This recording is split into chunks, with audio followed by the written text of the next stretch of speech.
Good morning. Ngasigi video apeta ye minutes ko. Ado irai nimit ko irai nimit se hadi number da hara gana 71 lere ko hadi e gada bse apne angel numbers se 71 oire. Aduga color da hara gana sky blue gumba set pi be ko. Ado card hani minutes to timing so ai hijara ge ko. Ado keno so oi ko akhoi thashi se mete calendar da di ngasi ta bane adu da hadi manifestation to ge khot ke hara ga di ko hadi ngasi to biro shu ai ko ngarang nang hoda ba gumba ngarang ta hoda ba gumba le raga so ado cleansing gumba to biyo hai tare ko yum gi phajana singdok khotok to raga hai tare ko imong manong phajana singdok tam thok pi ba ko ba to bi ba yai aduga manifestation se da makal makal ge dum hadi phattaba release to hon ba hai tare ko no ai ta ba khotaba chathan gi ba do hai tare ko ngasi gi numit se da ado chathan ba yai ba hadi keno ma haurak panina hai tare ko hadi tha pangkhalak panina marom da de khoi keno gi oina haraga di ko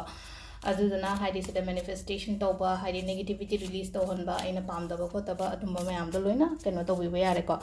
aduga amana reiki classes ai keno hoge na tori ko hadi no ma khatangi class ne reiki se kai no ha matam energy healing ne ba kem na te ba reiki se koina work to do je hadi symbol du ga konara ga work to ga da ba hai tar reiki kana ba se kai no hai kan se da hadi ngak thok pa ma lere ko hadi protection ama lere ko isha gi oina aduga na bu khot da su ko heal to ba hadi energy se ngasai gi aina ai khut ta kau de ne ba khut ta kau raga hadi nari ba mafam du da hai tar ko ai isha mak nai na khalla se ba ai je kai ni thyroid kum ba to we natra khanau da nai natra ga some body part ama da nai en khalla se ngasai gi si se kau raga koi na hai ta khut se da kau raga hadi ko energy to keno to hon ba ne ba adu kau ba gi mawong adagi symbol kai ka nai narak to ne ba do si se sunday da workshop to gen tori ko adu yobi ning ba lai raga di adum engonda message sarak pa ya ka ni ko aigi number hana mamang kai no da yaw ko instagram da kai da su yaw bane ado ai haipetang so haira age ko number se ado sida cover up to do se khoina ko class se da ngasai protection ama leire adagi ko hari ngasai sum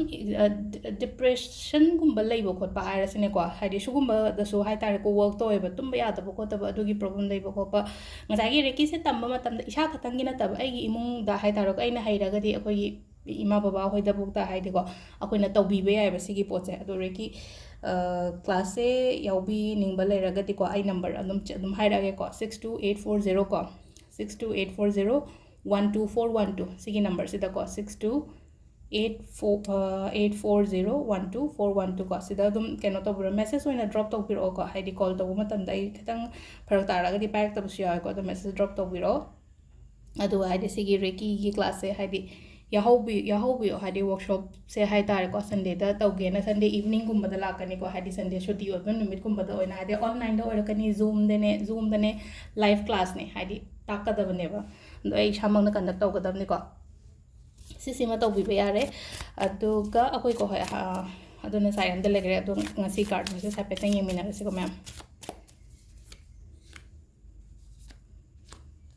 se le ko 3 cards hai sida lyric card home se ko khai first ko 9 of cups se aning ba pam ba phang ba hai ni ko sida aning ba pam ba phang ba hai tare ko sida aina aning pam phang ba hadi manifestation gumba to da hadi whatever hadi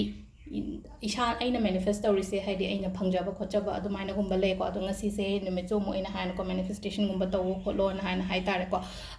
aduna adu ore ko adu ga ngasi gi oina hadi numit phai ko aina sum khanja ba pot aina ngai rak pa pot gumba engonda lak ko pa mai leiba